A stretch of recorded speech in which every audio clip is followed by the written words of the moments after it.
Hello,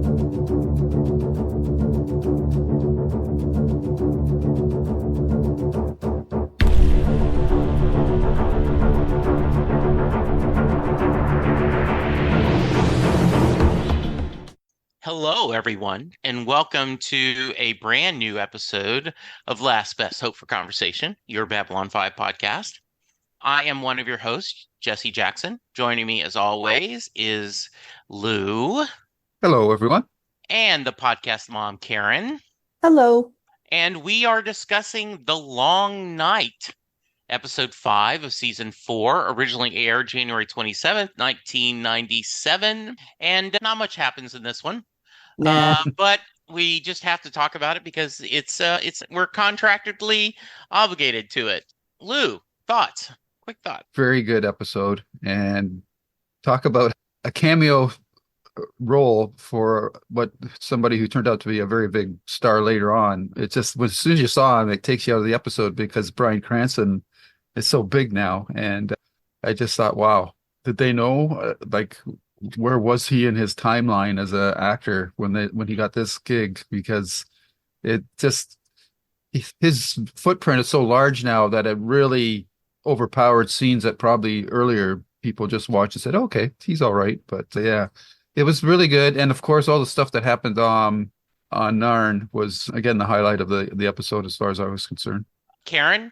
Yeah, I had the same thought. I was like, oh, wow, that's Bryan Cranston. And this was before even Malcolm in the Middle. He hadn't really broken out, as it were.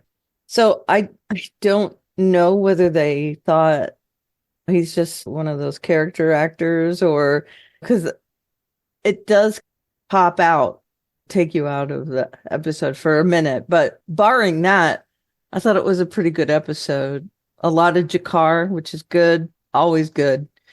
Londo and Vir even, and yay, Cartagia is the last episode. At least I'm hoping it's his last episode. So yeah, a lot of stuff going on, stuff on Babylon 5 and all that. So just to put this in context, they don't go back and edit Lurker's Guide.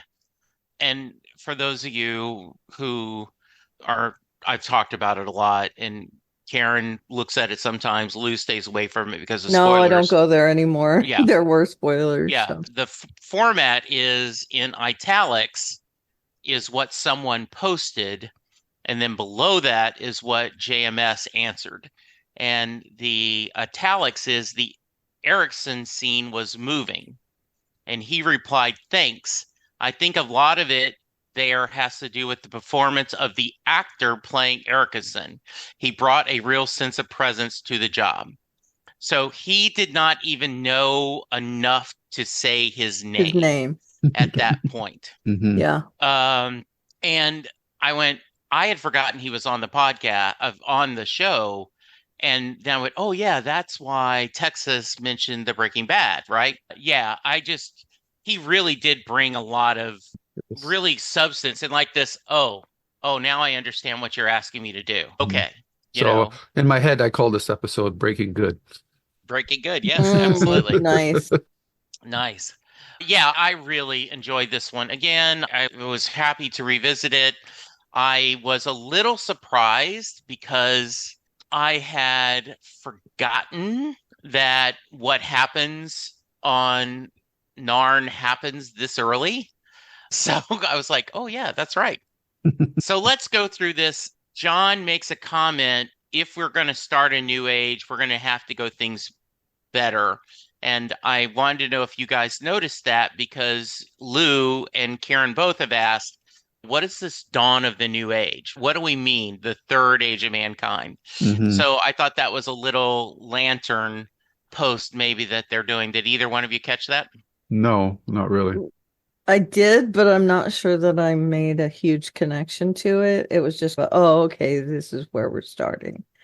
And I think at the end of the episode, when he says final entry, when he is talking about his captain's log, right, final entry. And it made me think, how does he know that's his final entry, to be fair? But I think that kind of solidified that this is the beginning of a new thing. So obviously we're going to get to the surprise moment and the end of one of our characters, but I want to start out with we're on Babylon 5, and John meets with Susan, and he asks her to go find the rest of the first ones. We need them to win the war. And she shares, I think, a very touching story, and that in she's a little bit frustrated, right? Don't put me on the side again. Don't put me aside. So, Karen, I want to start with you. Anything you want about Susan's story, her mother, and John's plan of we're going to need these first ones if we even have a chance to try to take these people down. Yeah, so far I'm a little on the fence about needing the first ones. I'm not sure whether it's going to go, and I'm not sure whether it's going to be a big payoff or not. I'm hoping it has more impact than just these kind of glancing blows at that story at the moment. It's essentially just her going out and it being the catalyst for some other thing. She was looking for the first ones, and they found all the Vorlons out there. And that ended up to be the end product of that expedition. So now she's going to go out with Lorien and maybe Marcus too. I don't know whether Marcus is going out with her or not. They didn't mention him. He does send them out on that same mission. I would assume maybe he goes too. Who knows? And I like that she is upset about not being there. She wants to be there in the middle of everything. She's been a part of this the whole time, and she doesn't want to get left behind. And she tells that story about her mother. And this was something that it was almost dispassionate with her. Like she had blocked the emotion about that episode of her mother killing herself in order to protect herself. And it showed that she was very vulnerable and more apt to bring down one of those veils. It shows the growth in her character, that she is becoming more open and sharing more with people. And it was nice to get a little more backstory into that. So I am this is so stupid, and I don't know whether it's worth really, but they just put Top Chef on Netflix again, and I was rewatching it, and one of the guys tells a story. They're cooking heritage recipes, and he tells the story of his father giving him a recipe because they're supposed to all give recipes in his class. He's young, in the 5th grade or something, and they're going to make a class cookbook. And his father gives him a recipe of dirty rice. And he's so embarrassed by this recipe because it has innards and stuff in it. It has like liver and hearts and stuff in it. And he's so embarrassed to be taking this in there. And he kind of shuns anything from his father at that point. And a few weeks later, his father dies. And so this is the only recipe he has from his father. And he regrets this recipe. It hits him in many different ways. He's glad he has it, but it makes him sad that he didn't get more and all that. And I feel like I got hit with both of these stories in the same week, that it's all about like regretting the last thing that your parent has done. If she had known, maybe she would have stayed with her mother or whatever. There's that hint of regret in her story. And again, it's a very roundabout way to tell a story here, but it struck me as a story that tells a lot about Susan, more than it appears on the surface. She does share that it's part of her fear of abandonment, but there's also a lot of other things going into it. So very nice. I love that story about, of course, growing up in Louisiana, dirty rice. I know what that is. Yeah. And I can see sometimes, right, you are embarrassed by your parents. So that's a really sweet story. Lou, how about you? Yeah, I just thought when Karen said he was embarrassed for the recipe for dirty rice, I thought he was embarrassed by just the name of the recipe, dirty rice. Like that was. That is probably part of it, but he did mention that it was because of what was in it. Yeah. Starting off, I share Karen's concern about the first ones. To me, it seems like they're setting up a Deus Ex Machina, which is always a lame cheap out to resolve a problem that you set up in a story, and then you're expecting the heroes to do something to overcome it, and then all of a sudden somebody else swoops in and saves the day. I certainly hope that's not going to happen here, because that would be very disappointing. As to the scene with Sheridan and Susan, it was totally Susan's scene. She's come a long way since the start of the show, and I think the scene just puts a button on it, that she's willing to share such a personal story with Sheridan. And I thought that she played that scene beautifully. Just when Sheridan says that, I never really told you this, but I think of you as a very close friend, just when she smiles like that, because she's usually pretty impassive. I think that was also a nice payoff. And it's just one of those nice character moments that you can do in a TV series, if you build something up and then give a payoff for it. And I think that was definitely the payoff for that scene. With that particular scene done, a revelation done, I'm curious, and Karen will probably get all tingly, but I wonder if this is a setup for something more between her and Marcus, because now she feels that comfortable telling Sheridan stuff like that, and maybe she'll be open to other relationships as well. So it'll be interesting to see where that goes, or where it doesn't go. But yeah, I just thought it was a really nice scene for her. And in the back of my mind, I was going, but where's the Garibaldi equivalent to this kind of scene? Because he was hardly in this episode again, and the guy's got third billing. Now, I don't know if that's because of is it alphabetical order or whatnot, but like he's third billing, and I know I'm sounding like a broken record on this point, but I just don't understand why such a top bill character is basically an extra in the show, and I find that very disappointing. The end. Yeah, Franklin has gotten more screen time than Garibaldi this season, and that's sad. Yeah, I think that's it's a fair criticism or feedback. I do. Yeah, I just love the Susan even making the joke, yes, even I played with dolls, that, and to have that. And I also love that she said, I want you to make a promise, not as my friend, not as my captain, but one soldier to another. It does feel like he has a sense of doom around him and you could say he is living on borrowed time. Literally. So the other thing I really loved, and we'll get to Narn, is, and this hit home with me in a funny way, I am often not able to talk because my son and my wife continue to talk over me. Like I'm trying to tell a story and they will just keep talking, and they'll keep talking, and then they'll just keep talking. And so I felt Lanier's pain, that like I have something important to say, MFers, hush up and let me speak. And they just keep this. And so I think that was played funny, but also it's really important, because because they've determined they know where the Shadows and Vorlons are going to be. And that does set up that we've already talked about, where the captain of the White Star is asked to do a sacrifice. We've already talked about the greatness of Bryan Cranston, but I think let's go ahead and just talk about that storyline, setting up your feelings of everyone looked.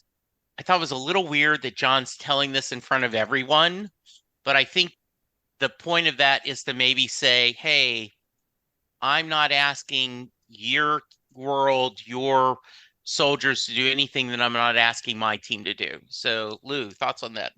Yeah, you took the words right out of my mouth. I think that's what that was to show the other races that sacrifices are going to be made, and this is the reality of the situation. I think that was the whole reason for why they had that done in front of all the other various races, for sure.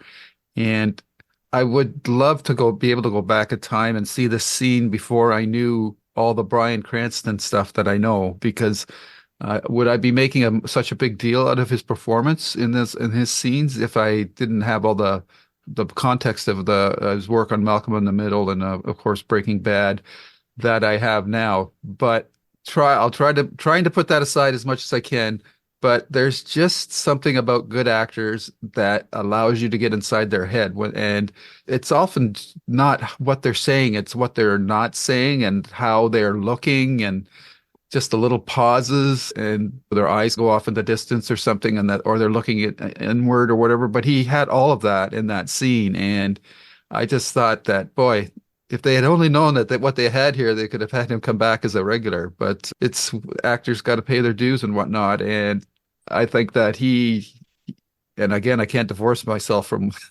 his body of work, but I just thought that he was head and shoulders like the best actor in this episode by far. And for such a small part, he makes quite an impression. Yeah, it was just really a weird situation watching his scenes with knowing who he is. And that is, in a way, it's like time traveling, right? If you could see somebody before they're famous, how would you view them as opposed to after they've become famous? And yeah, it was an interesting mind experience just watching his scenes play out during the episode. And of course, I thought he did an excellent job. Yeah, I'm not sure I would say he is the best actor in this episode. I would definitely put him up there, but with so much other stellar acting in this episode, it's difficult. That's high praise from you because of Jakar, Londo, Vir, even Sheridan, who mostly did his emoting through his log entries.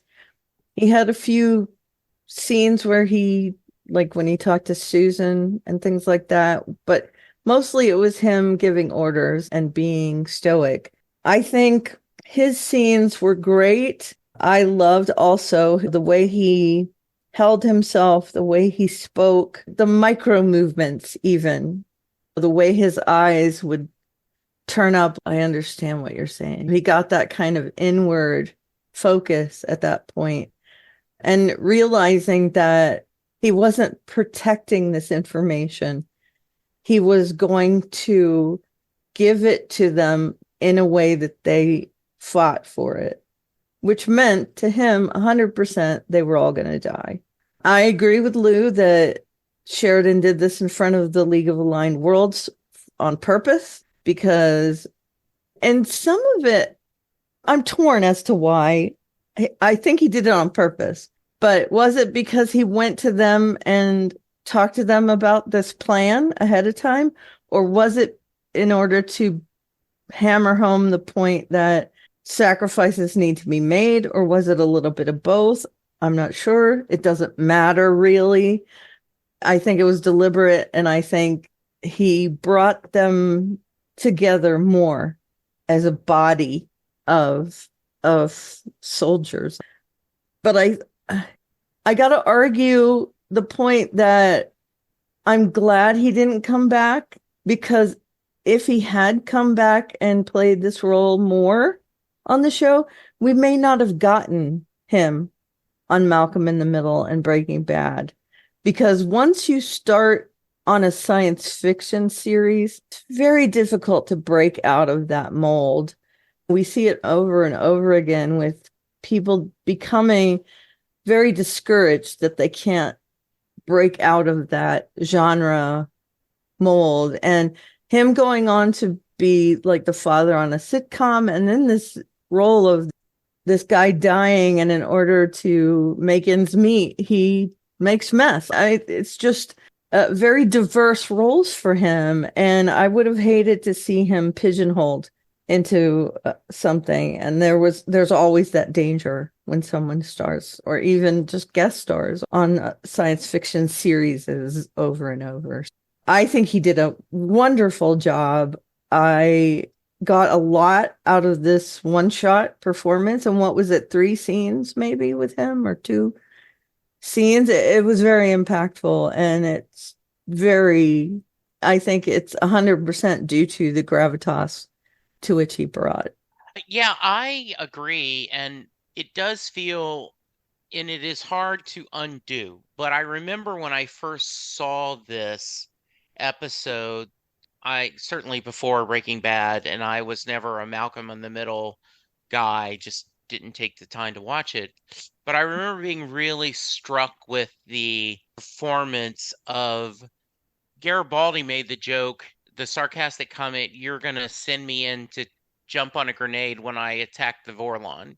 Mm-hmm. In this case, you actually are asking me to sacrifice. I do think it's a little Minbari. They knew what they signed up for. Dude, are you sure? And maybe because just a month or so ago, we toured the Alamo, and I'm thinking, shouldn't there have been this draw line? Okay, everyone, like we can let some of you maybe move, or I don't know. But it was this kind of, yep, I'm going to do this. So very touching and really well done. And I do agree with you. That's high praise, Lou, because there is a lot of good stuff and a lot of great performance on this. Okay. All right. So how surprised were you Yes. that the Alamo is right in downtown San Antonio? Only because I wasn't surprised because I have heard this before. Like someone has told me that they talked about that. Oh, there it is. So I knew that in advance. I knew that. Yeah, And it freaked me out when I saw it yeah, because I could see it from our hotel. The Marriott's right there. yeah, And we were up high enough that we could look down into the Alamo yeah. from the And hotel. so yeah, I thought that was cool. Anyway, sorry. Yeah, Side no, I get conversation. you. All right, let's go to Narn. Everyone's having a party, and they say, which I think is very clever. Wow, they've made it look just like the throne room. Just no, it isn't that we're on the same set. It's we're in a different planet that makes it look just like it, which was nice. It's They did take convenient. the throne out and give him a more modest throne and things like Yeah. that. But yeah, it was definitely the same set. Yeah. And so anyway, Londo meets with these leaders and they all say, "Hey, are we sure we got to do this?" And Vir is the one that once again says, "Yes, this guy is a monster." Let's talk about, I would be worried if I was Londo that someone is going to squeal on me, but obviously he trusted these people. So let's visit. What do you think? And how about you there, Lou? Hi. Yes, I'm Yeah, Lou. yeah. You. Yes, you. Yes. Yeah, me. Yeah, I thought the shot with them all around the table, I had the same two thoughts going through my head. I had two thoughts going through my head. Can he trust all these people? And the other one was, these guys could end up being the next collection in the Emperor's little hidey hole where he's got all the Council other room, yeah. council room. Yeah. Yeah. So that was an interesting shot. I think it deliberately was trying to set up those two thoughts as well. And I'm sure most fans of the series probably were having those same thoughts go through their head. So that was all well, nice and done. And are we going through the whole episode, or are we just going to Let's just go through that to start out with. Okay, just that particular Yeah. scene. And this scene is setting up what's going to happen in the rest of the episode. And as you mentioned, Yeah. what Vir said, and I'll reserve my final remarks on Londo and Vir's relationship till we get to that scene. But yeah, it's quite telling that the situation is really as grave as, and we know it's grave because of what's going to happen to Centauri if the shadows don't get off of that world, that even somebody as pacifistic as Vir is in on the plan as well. And Yeah. I think I'll leave it there. Okay. I'd like to ask a question. Please. And I don't know whether this has a solid answer or not. Okay. Who were those people? Were they members? We know there's a hierarchy in the Centauri planet, homeworld, whatever, that it's the heads of families, like it's family based. Yeah. Mhm. So were those like heads of families? Were they council members? I just wondered who they were in particular. How did he pick those people?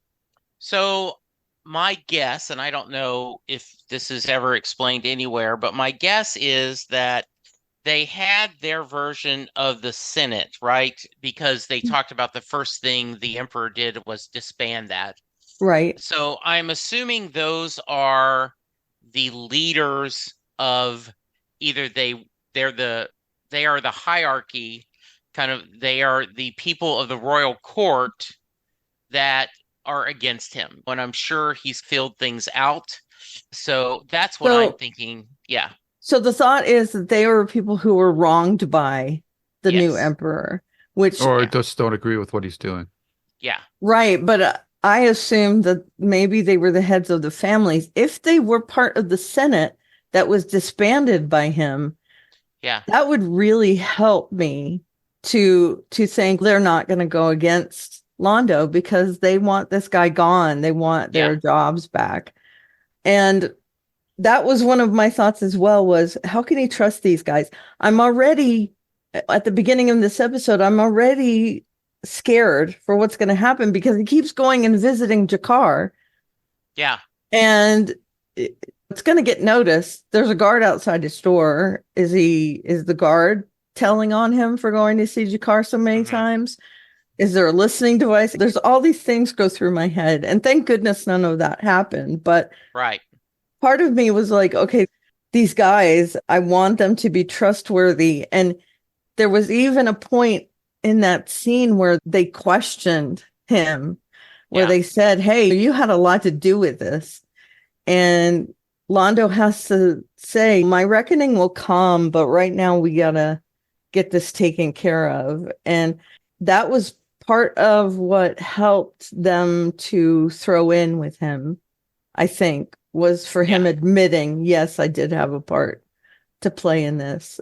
But I understand. And also Vir, they probably know about him and the fact that he would normally not be up for this whole plan. And I think that also got them on board and solidified that.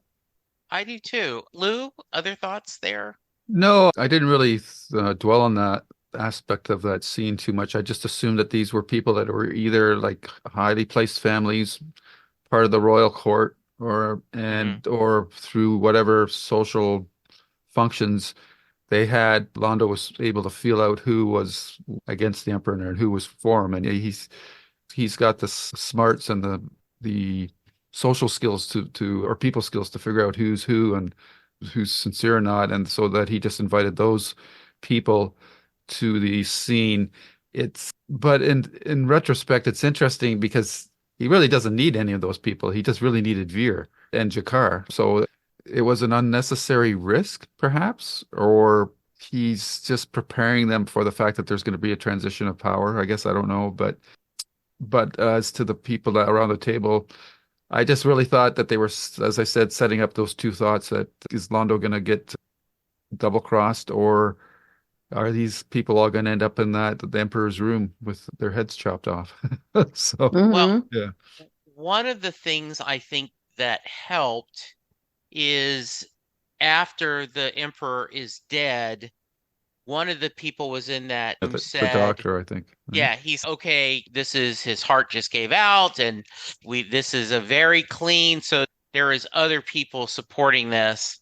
I also think you have to have the the setting up of, and we'll get to this, right? Londo is now the prime minister, right? They're like, it's too early to make someone an emperor. And Londo does not look happy about that. So let's get through this. Vir brings the, Was that a punishment for him?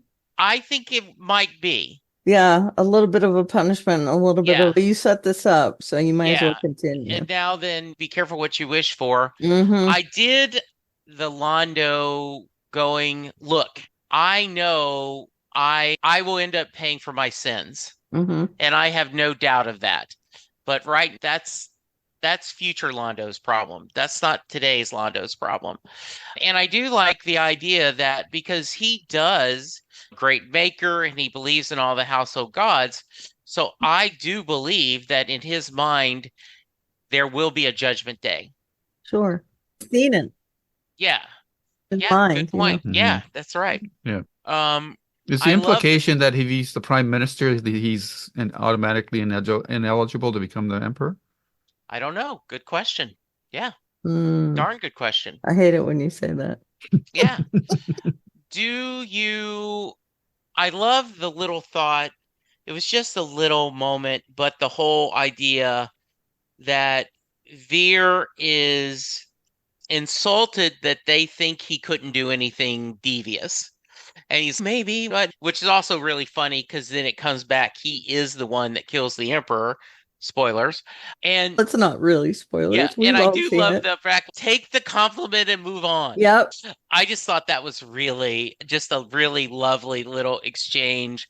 And once again, they just really enjoy working together, I think. So, I love um, that the part where yeah, he's maybe he'll do this and maybe he'll do kill Londo, and yeah, Londo just right then the laughing yeah. stops. He's no, let's not. This is not fun. Okay, they have a plan. They're ready to make it happen. And Londo talks to Jakar, and Jakar talks to him about, yeah, I lost my eye, and now I see clearer than ever, which is creepy, but it's very much in character with this new Jakar, this almost spiritual leader that he's become. And the jester loses his head, which I knew was going to happen. Sure. Right? I'm like, Especially when he's making fun of Cartagia there. yeah, know your audience, dude. Mhm. But oh, this is just, you're like, bad idea. And I do love the actor who plays Cartagia, right? This humor is so subjective, right? And then they have the trial. Jakar very much, for those of you who are raised Catholic, Stations of the Cross talks about this, that Jesus stumbled and this really strong thing. And Jakar breaks unbreakable chains. And let's go all the way there. Londo rushes him off to be safe, and the Emperor's just going crazy. And then Londo corrects him, and in his anger, Cartagius, because he had already said, "You're going with me. I have to have a priest." And then Vir ends up killing him. Lou, how about we start with you and let's talk about this all the way Okay. to the ending. Okay. So the and we're talking about Jakar as well in the prison Yeah, cell yeah, meeting. just Okay. everything. Yeah. Yeah, Okay. So again, that was a great scene between Jakar and Londo. They're politics mates for strange bedfellows, and those two would never be together under any other circumstances, are forced together. And I think it was telling that Jakar tells Londo that I can't remember exactly how he said, but that his heart is empty or dark or whatever that was. So I thought that was a great line. And then moving to the court gesture, I wish they would have actually shown what he said that ticked the emperor off enough to kill him, because we had that scene before where he was pushing it, and for a second everybody froze for a beat, froze and waited until the emperor reacted before they started laughing. That was a good foreshadowing of the actual scene where the court jester is killed. So that was well done, and from that perspective. And then the execution or assassination of the emperor. Karen had questions about the conference scene with Londo and Vir. My big bone to pick with this whole sequence is, where were the guards? Like, he's a high, like we see it all the time with Secret Service and bodyguards for political figures. There's certain guys, that's their only priority, is to be with the emperor. Now all of a sudden they're all gone. Like, I just didn't buy that, but I had to in order to accept the what happened during that scene. Taking that off the board, that I really think there would have been guards with the emperor at that particular moment. So here's my mind canon, and I agree with you. It's a hand wave that I think all the Secret Service agents were going to try to stop Jakar.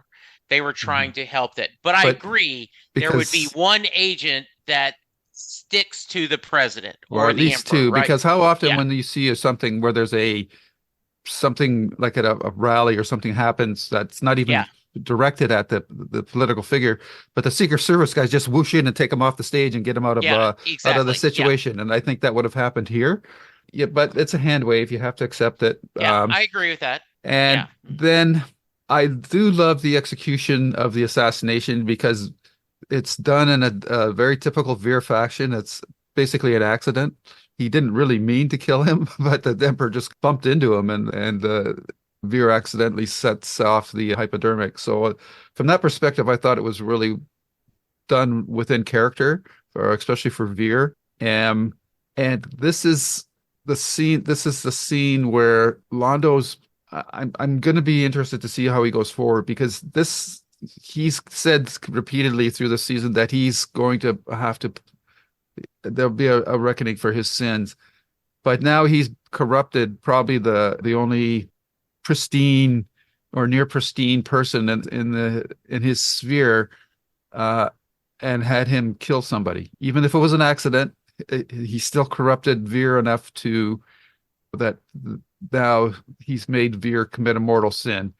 And I loved how Stephen First played the drunk scene in his quarter afterwards, and the discussion that Londo and Vir have in a way parallels the Sheridan Susan scene, because they're both friends, but of course the dynamics of their scenes are quite a bit different.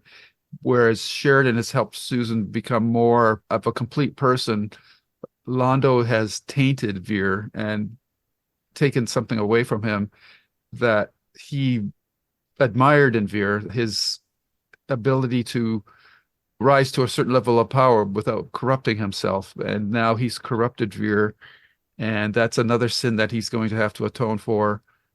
And I just that was really well done. Like the fact that as soon as the Emperor bumped into Londo and he dropped the needle, I said, Vir's going to be the one that kills him. And Wow. sure enough, that's what happened. I just knew it, because there's just no way that the Emperor was going to let Londo get back to it. So I said, somebody else is going to pick it up. And I said, who else would it be but Vir? And I said, yeah.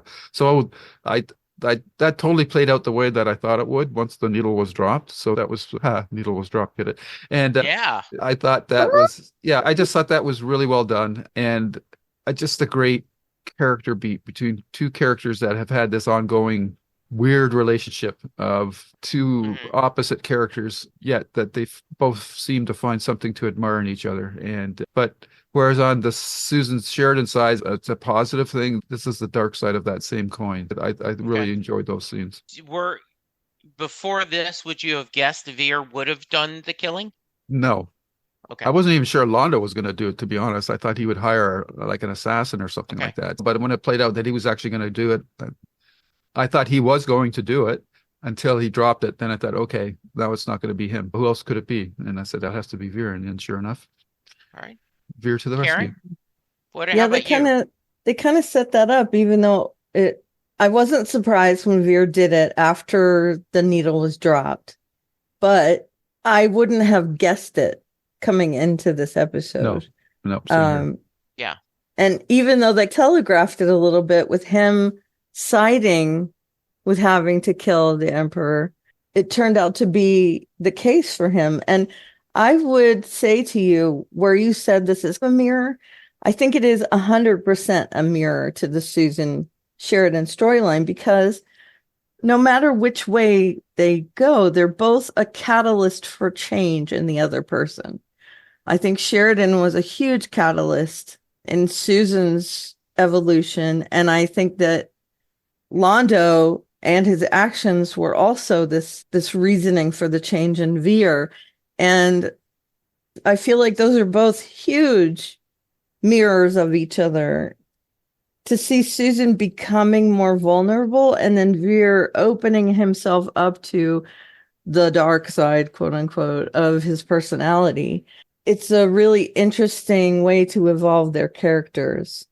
They both were affected by others, and it wasn't a generic evolution. I think where Londo has changed because of his own ambitions, Jakar has changed because of some of the actions he's taken.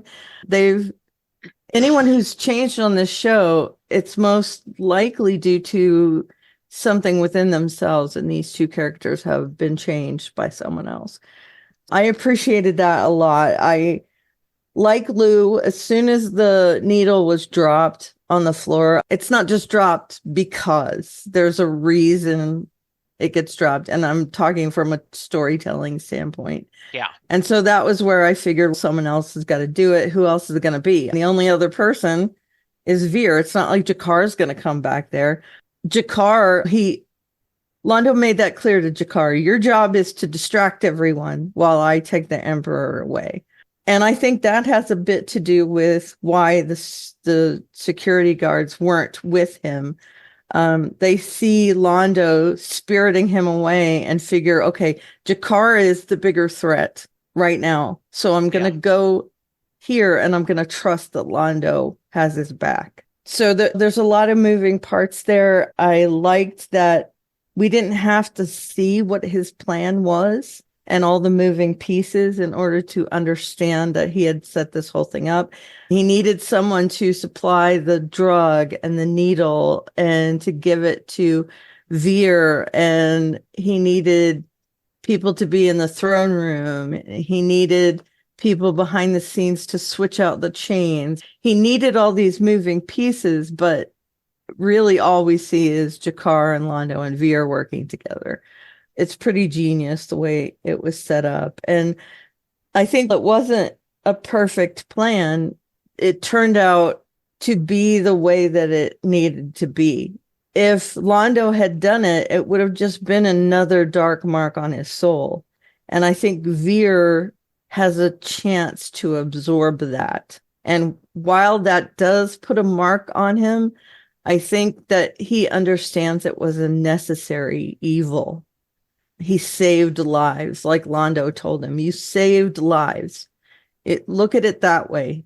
While you took his life, sure, you ended up saving millions and millions of lives in the process. And it's, you have to do bad sometimes to have the good result. Yeah, I thought that was an amazing storyline. I loved the Jester. You knew the Jester was going to bite it because of him making fun of the Emperor behind his back. And we also had that mirror that Jakar had been the Jester for them at one point, and he wanted to kill him. And now he has this other Jester, and he can take out his frustrations on this guy. We know he's frustrated by Jakar, right? Yeah. Jakar hasn't done what he wanted him to do. And this is I got to kill him. I just got to, because he's not respecting my need for his torture. And I do think that when we see how Jakar breaks the chains and him saying, I'm going to have to kill the people that allowed this, it just shows how unhinged he is. That it's Jakar did it. It's not the chains. You had them change out the chains to something better. And it's whoever is on his last nerve at the moment, they're going to bite it. And I was just happy that Vir did it, because I think Vir's going to understand. I think it needs to be done at this point right here, where some people might think it's early. I think it's good, because it would have escalated very quickly. To put it in the words of Will Ferrell, that escalated quickly. So yeah, I really love that storyline. I love where Jakar is at. Where I might not love where Londo is at, I do like where Vir has risen to. Yeah. It makes his character more interesting. So yeah, a lot of good stuff there. Let's have J. Michael Stravinsky comment directly from Lurker's Guide. I'm writing episode 405, The Long Night, and there's something that one character was supposed to do in the script that had been the plan all along. That was my intent, even as near as one page from where it was going to happen. Then just as I got to that scene, another character stepped up and said, no, let me do it. I was surprised. You? You're the last person anyone would think to do this. The character nodded. Exactly. And the symmetry was perfect. The impact would be greater. So that's who did it. On one level, it's always wonderful when this happens. On another, it scares the hell out of me. Mm-hmm. It's the bottom of Act 2. You'll figure it out when you get there. And then he said later, nothing about it was at all accidental. He had to pick it up, turn, move to Cartagia, stick it in, and then pull the trigger. Nothing accidental about it. But if we'd shown doing all that prep, the shock would not have been as substantial. Interesting. Yeah. So why wouldn't it be accidental though? I think that's the better play myself. But yeah, you think That you think he had it, and then when he steps into it, then he said, oh, wait, and then he had to push in the poison? I just think that the Emperor bumped into him and then he was holding it and he just happened to press the button because he got bumped and that's how Okay. he got injected. So that's Okay. interesting that JMS says that was deliberate. If that was true, then knowing the character, he should have shown us that it was deliberate because my read on that was it was accidental because they didn't show him like he should have picked it up and he should have pushed the button and then and show the needle come out and then have the Emperor bump into him. And then you can say, okay, he meant to do that, but there was nothing there. So how, knowing the character the way we do, how else could we say it was anything but accidental? I took it as it was a little bit of both. Yeah. He picks it up. He's thinking to himself, I got to get this back to Londo. The Emperor turns around, catches him with it. And at that point, he says, there's nothing I can do but to finish this. Yeah. I really think they should have shown that. Right. Actions. Yeah. That's how I'm thinking of it in my head, but they didn't show that. Yeah. I can remember being surprised it was Vir. And I do love Stephen First's performance afterwards of the guilt. And I had a drink. Then I would be rude for me not to drink to his drink that I was drinking for him. I love that, like I said, I think we've looked. Worthen, I think is the Emperor's name. Worthen Grimmer. Yeah, I don't know what else he's done, but he was brilliant in this role. And the shock that, but I was to be a god, right? I can't believe this is happening.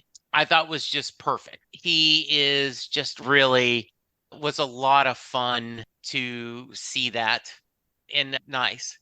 I'm sure I mentioned this before, but just on the offhand, he was in an episode of Scarecrow, Mrs. King. Oh, yes, that's right. Where he played a terrorist, but now he's a entertainment lawyer. So I find that very interesting. And great character actor. Yeah. All right.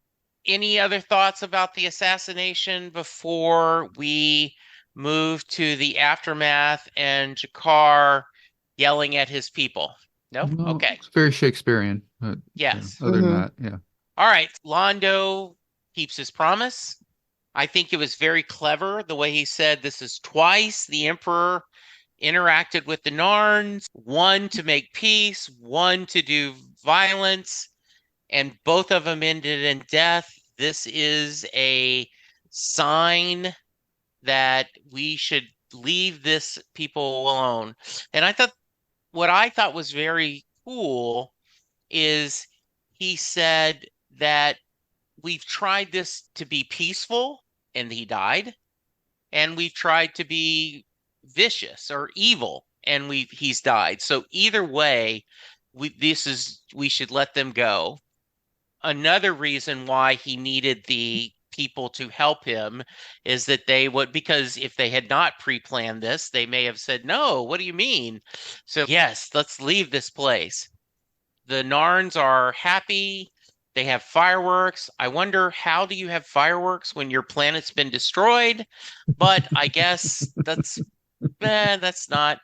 They have left with this horrible, destroyed world. You wonder how they are going to rebuild it. And already, G'Kar's people are ready for revenge. They're like, okay, we're down now, but just you wait. And G'Kar's having none of that. He won't be emperor. He won't be king. He won't be god. He says, if you want me to be the Kari, which was their ruling body, I'd be glad to do that, but we've got to change. The definition of insanity, doing the same thing over and over again. It is time to make a change. So, Karen, thoughts on this? Yeah, I think it was completely necessary. This war has apparently been going on back and forth for ages, and to see them ready to jump back in when they haven't even recovered from the beating they took from them. And I do think it's epic of G'Kar to say, look, they're already gone. They're corrupt. Yeah. They're not going to last. This is not a great society. There's no value to us decimating them. They're gone. So we need to rebuild. We need to look after ourselves. I wonder how much they're going to take that to heart, but I would think, especially with the last part of the scene when they say, "How have you suffered?" And him walking away laughing. On one hand, I get it. He was on Babylon 5 for the war. But other than that, he's lost a lot. And I wonder, it looks like they listened to him, but how much did they listen to him? Let's hope that they decide they're going to rebuild their society. I would think that these guys are outliers, that the people will be happy to see these deaths, these horrible bombings, all that. They want it to end. They want to live in peace. I'm hoping that they follow through with that this guy was just in the heat of the moment. He decided he wanted to get back at him. Again, I did wonder, number one, does every society have fireworks? And number two, how did they have them handy? Were they just ready for the moment that they won? Or did something blow up by accident? I know it didn't. I know it was really fireworks, but yeah, that it didn't make complete sense for me. I would have liked to see like people celebrating in the street, maybe, instead of that. But I get it. They didn't want to do this whole big thing.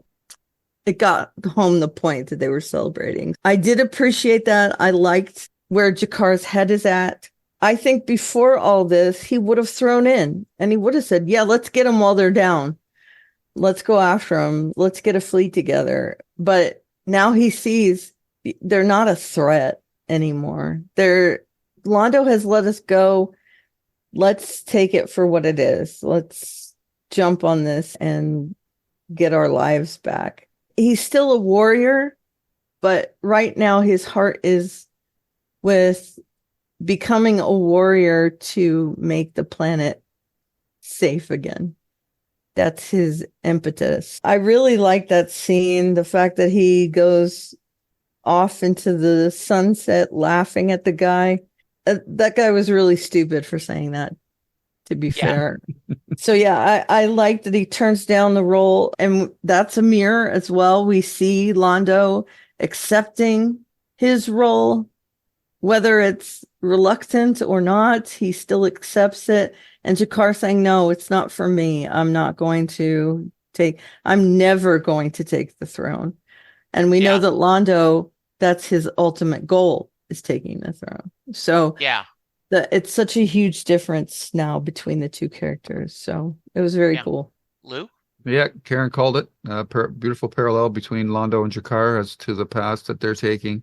I was really irritated by that character saying, how have you suffered? And you just have to visibly look at him. He's lost an eye. And surely everybody knows that Jakar has been in prison and that. So his suffering is not like a big secret.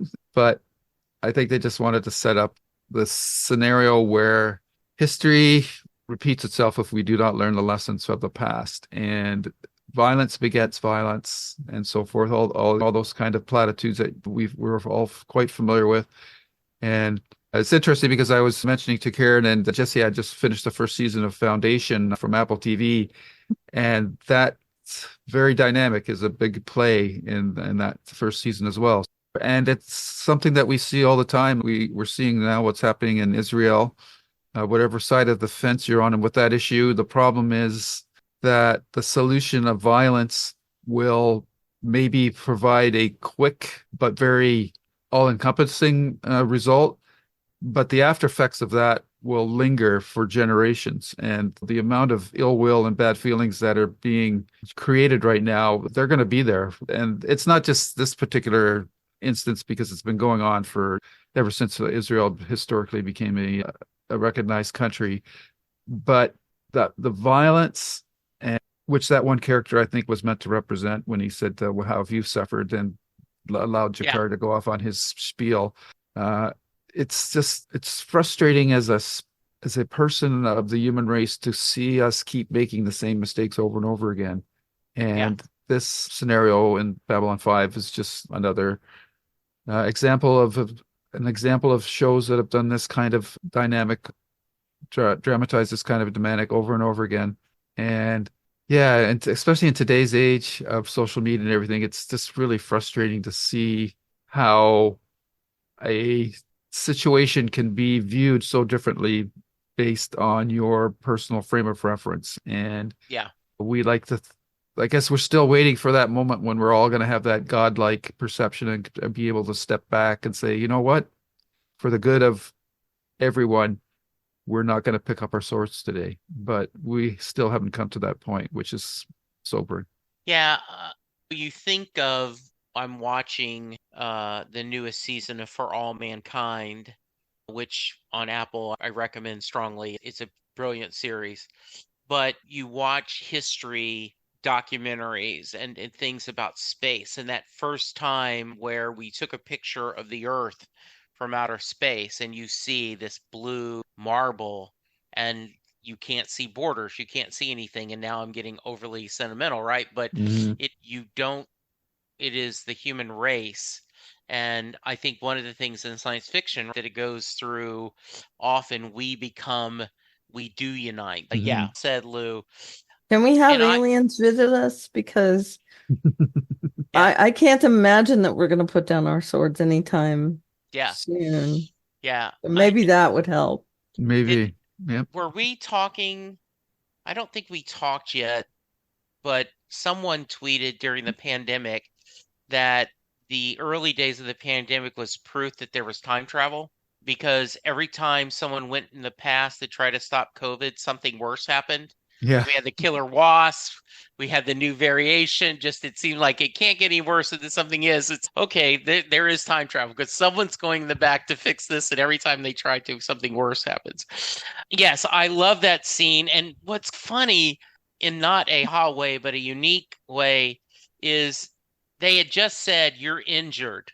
You need to rest."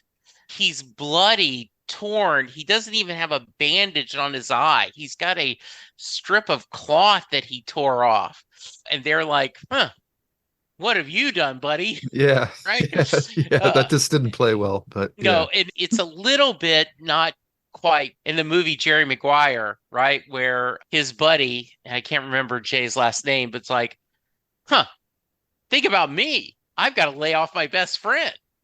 Yeah, it's rough for you, buddy. Mhm. Yeah, that was really powerful. Oh, we're 5 episodes in. The Emperor's dead. They've got to rush back to Centauri Prime to try to get the shadows off because the Vorlons are attacking everyone. The shadows are attacking as giants in a sandbox, and we're just stuck being going on. Good stuff. Yeah, one of the things I thought about at the end of this episode was it's not just an emotional journey that Jakar has been on. Look at where he's physically gone Yeah. in this episode. He went after Garibaldi. He was captured and tortured. And again, we're 5 episodes in. So he's been all over the place right now. And we've seen him with Marcus. We've seen him with Londo. We see his dynamic. And I feel like he is just really going places. Mhm. Yeah, that reminds me, I forgot to mention that moment when Jakar broke his chains. That was a very biblical Samson kind of moment, especially since we were told that the emperor had replaced his chains with new ones. I thought that was a very visually rich moment because he's got that kind of yoke cross on his shoulders, and just even the fresh chains, he was still able to break them, which again, it's one of those kind of, okay, I have to go with it kind of moments, but it's, I think the payoff was worth it. And Uh, how strong are Narns? Someone posted once again, going back to Lurker's Guide, the chains were replaced. Yeah. And Stravinsky says that was one very angry Narn. Yeah. As in, nope, this was just adrenaline and just hulking out.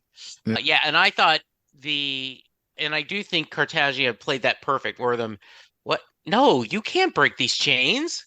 What? And just this, and still doesn't say anything, doesn't plead guilty, doesn't. So yeah, I am really looking forward to having you guys joining on what's left to come this season and even next season with these characters. We've got a lot of fun to come.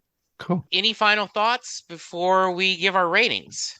No, well, Covered it? I guess just again, really surprised at how quickly things are moving this season. Like we're going to have the big showdown next episode, I assume, between the Shadows and the Vorlons. So that is pretty early in the season. We're like, what, this is the fifth episode? Or Yeah, yeah, this so was This one yeah, was. yeah. yeah. So what, sixth episode? We're having the big showdown. It's gonna be interesting to see how they fill out the rest of the season, I guess. I don't know. Yeah, I think that's a fair question to ask. And I think that when we get to this, we will talk, but I think this led to some complaints on season 5 because of having to redo things. Hmm. And partly, Redo things. well, Retcon? because he wrapped things up in season 4 and then he had season 5. Mhm. So people are like, oh, this wasn't part of your original story. And he has to, it was, but I moved things around. And so I think you just understand that sometimes real world gets in between you're trying to tell stories. But yes, Mm. it is a very quick Into the Fire is next week, and it's another good one. All right. Yeah, I had a Yeah. very silly thought Yeah. at the end of this episode is that Stephen first has lost his marbles in 2 different properties. Ah. You guys saw Animal House Mhm. Yeah. where he gets the marbles and then he drops them and they go Yeah. all over the place. And Mhm. I'm sorry. No. And he went a little nuts in this one. Yeah. There is I did say that someone said that in the one of the first times we see Vir, Londo says, "What do you want, you moonface assassin of joy?" Which is totally was not foreshadowed. That was just vague. And also unintentional foreshadowing was during the Parliament of Dreams, the Membari rebirth ceremony.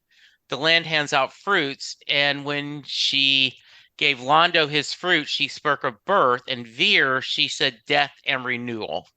Mm. And they said here Londo could be seen as bringing on the birth of the newly ascendant Centauri Republic by helping Rifa bring Cartagia to power, and Vir brings death in the form of assassination and the rebirth in the shifting of power. Once again, that is fans overthinking it, but I thought it was pretty fun. Mhm. I love when we look at that and that's not what we meant at all, but it's nice seeing it. Jesse, a question for you. Knowing now that the fifth season's a retcon, maybe to fill out the series, could they have taken the episodes from the fifth season and intermixed them with the fourth one and come out with a more expected story progression, or would that be too No, hard? because there's changes that happen in 5 Okay. that there's things going on that happened because of what happens in 4 happens in 5. Okay. I think if we were like if this was a book that he could go in and edit, he might have moved things around and changed some things. Right. So yeah, no. Okay. But yeah, okay. All right. Karen, rating. I'm gonna give this 8.5 toasts to dead emperors. Okay. Lou? I'm going to stick with my original one, and I'm going to give this 9.5 Breaking Goods. I love that. I'm going to split the difference. I'm going to do 9. Why won't you let me talk? Linear interruptions. That sounds a little personal, Jesse. Yes, it does. On Lurker's Guide to Guide, the P5 rating was an 8.82. So right around where we are on that. It's our average. Yes, it is. Karen, I think we got 2 emails. We did. I'm gonna read Nathan's first. Nathan says, "Hey guys, Cranston's role gets me wondering about what do actors actually think about participating in sci-fi and fantasy. There's widespread disdain or dismissal among writers. Many book writers say they don't write those. Even if they did, TV writers mostly show it in how they treat genre scripts versus straight Excuse drama. me. But what do actors think? Those bit roles are not enough to mention in interviews, and I don't know why, but I didn't quite believe in how Cranston was playing. He wasn't quite serious to me. Maybe his type just didn't match the role, which would be more fitting for someone like Michael O'Hare, a person with the weight of the world on his shoulders. And no, I haven't watched either Malcolm or Breaking Bad. I only know him now because he's famous and how the seriousness of the moment contrasts the way I perceive him playing and how he's considered for later dramatic roles. I also looked up some actors' IMDb pages to see if they got to work and found it funny that Cranston's only outstandingly rated episodes he guest starred in before his breakout were Seinfeld and Babylon 5. Also, big amazing Centauri episode. The only unbelievable thing for me was breaking that unbreakable Carillion chains, but everything around it was worth it. Cartagia not quite believing his own demise, Londo politicking openly and behind closed doors. The whole episode is great actors chewing up scenery. The part with Vir was heartbreaking. The way he can't get over the fact that he killed, but the thing that screwed over Vir scenes is the way the murder of Cartagia was filmed and the way Stephen first acted. It looked to me like an accidental thing. Turns out JMS wrote it to be deliberate. Yeah. If that part was visible, Vir's turmoil would be bigger by contrast. And as it was, I understood what he felt, but also thought he was a monster and it wasn't intentional. Why are you sad? Vir also participated in what was going on by fetching messages and being silent, even though he knew everything. So this death is at least a partial redemption. Ivanova getting some tender moments are also great. Recently, I felt like there was not enough of her. They could even replace Garibaldi plot with Ivanova, and I would be glad. Sorry, Lou. With regards, but not for Garibaldi, Nathan. Hi, Thank you, Nathan. Nathan. Thank you. I don't know if Lou thanks you, but okay. This is from Texas, and Texas says, not to be confused with that episode from season 2 that we don't like to talk about. Okay, which one is that, I wonder? TKO wasn't in season 2, was it? I'll look that up while we're okay, talking. No worries. Yeah. The shadows are now retaliating with their own planet killers, and now the two sides are just rampaging across the galaxy, everywhere except where the other is for some reason. And Sheridan's had enough, so he wants to bring them both together in the same place at the same time. He orders one of the Rangers to sacrifice himself to make the shadows believe the information is genuine. The gambit is successful, and at the end, he leads a huge fleet off to battle. He wants Ivanova to track down the rest of the first ones, which should be a lot easier since Lorien seems to know where they all are. He promises her she will be there at the end, though.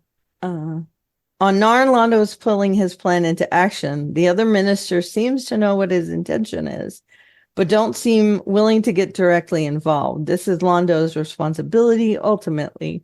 I did like his comment about sending Vir because it's a widely known fact that Vir doesn't do anything risky. This, of course, is not true, but Londo made darn sure no one knew about the one time he did do something risky. Now, did you guess what was about to happen before we see Vir with the needle in hand? And I think we answered that already. According to JMS, his intention was to have Londo do it, but then Vir stepped forward in his mind and said, no, let me do it. No doubt he regrets that as he later goes and tries to drink until he can't see himself. Londo offers some surprisingly heartfelt, it's not comfort, more like assurance that Vir is still a good person, because an evil person would not be bothered by killing someone, while Vir is torn up about it, no matter how much Cartagia deserved it. We've seen that they have affection for each other for some time, but I think this is the moment that they become friends. Londo knows that Vir is willing to do what it takes to protect their people, and he isn't interested in power, so he can be trusted. And then we see how far Jakar has come when he confronts a bunch of upstarts who are all too eager to dive right back into the cycle. which would probably wind up with Narn being taken over for a third time. Had this been back in the first season, he would have been all too willing.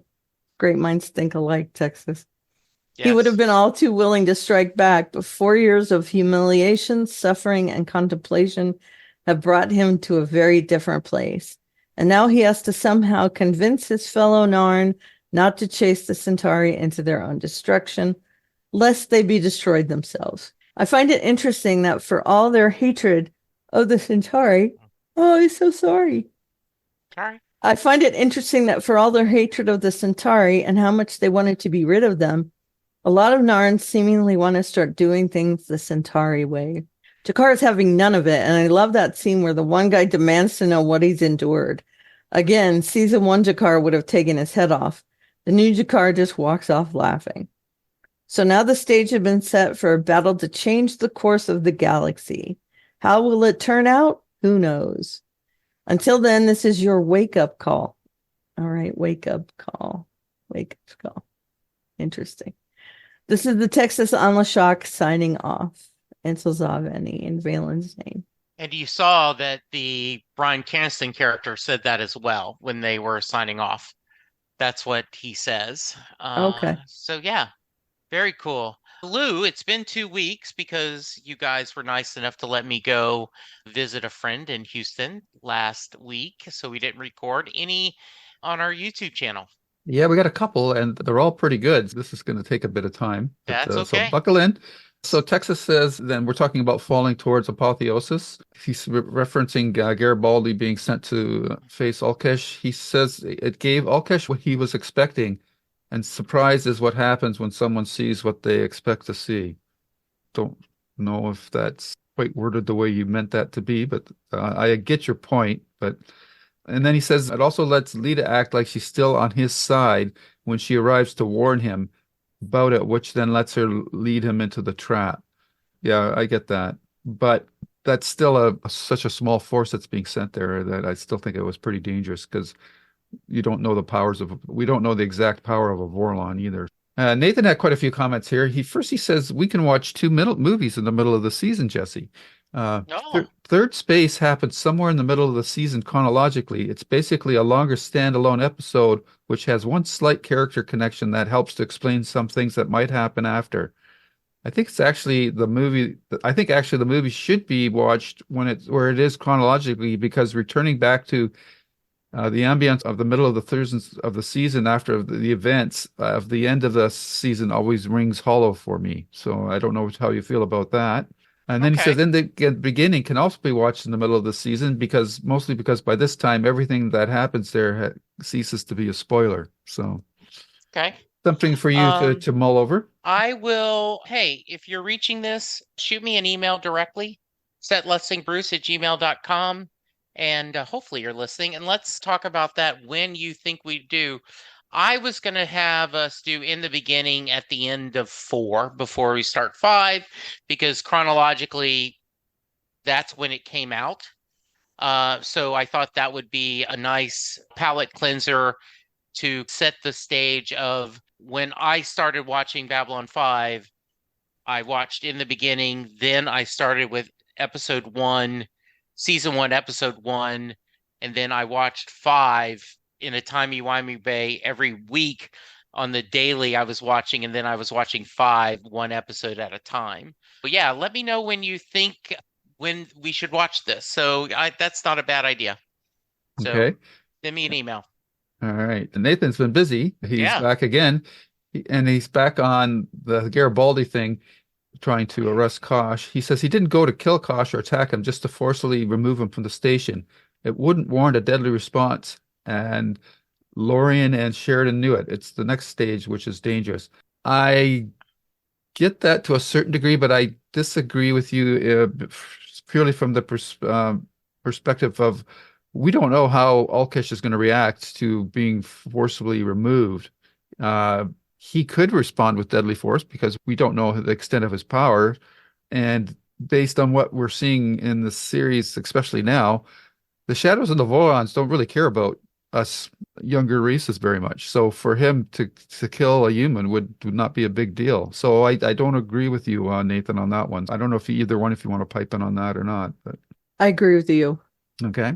And then Nathan's got a big long one about Lorien. I'm not going to go through all of that, but it's up there on the YouTube channel for people to read so they can get into that. I guess we're just disagreeing on Lorien, whether he's dying or not. I do think that was implied when he was speaking with Sheridan in that cave, that maybe he was closer to the end of his life than the beginning. I didn't say that we know he's dying. So I do think it's implied, but that's just me. I'm reading things into it, so I get it. Mm-hmm. And we'll close off with FFM Dog talking about this episode. He said, next week delivers a punch or a jab. And also, he says, or they say, Jakar gets crossed too. Nice. So thanks for those comments. Great comments, folks. Yeah. Just so you know, while we were discussing that, I looked up Third Space, and it looks like it comes after Rumors, Bargains, and Lies, and before No Surrender, No Retreat, chronologically. Yeah, I was saying it said episode 8 of season 4. So yeah, it says 14th, but okay. I'll send this to you, the link. Okay, yeah. Yeah, I did a Google search while we were reading too, and it said the same thing after episode 8. So that we'll figure it out. We will watch this. I think that's good advice. We will watch this sometime during this, and we'll either be after 8 or 14. I'll look at it and think about it. It's been a while since I watched the movie, so that'll be fun for me just to watch it in a while. So I haven't. William Sanderson has a guest role in Third Space. Yeah. He's good. Mm-hmm. Yeah, exactly. All right. If someone wants to reach you, Lou, how can they? They can, of course, come to this YouTube channel, Lou's Reviews, where they find our Babylon 5 podcasts, along with our JKL Media podcasts, and my writers podcast, and the Stephen King podcast. And on Twitter, you can find me at Lou W. Sytsma, Sytsma. Karen? I am at Elevaria on the various social medias. There's a link in my bio on Twitter that goes to a link tree that has a bunch of links that take you to my blog and other things that also has a bunch of links. Okay. There you go. All right. And I am at Jesse Jackson DFW on the X, aka Twitter. Would love to hear from you guys.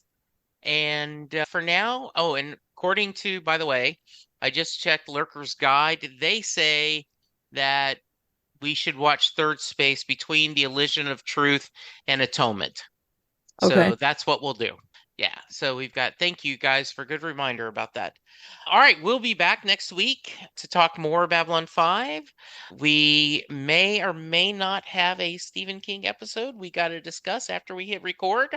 But either way, we hope all of you are having a great holiday season, and we will talk to you next week. Goodbye. Bye. All right. And scene.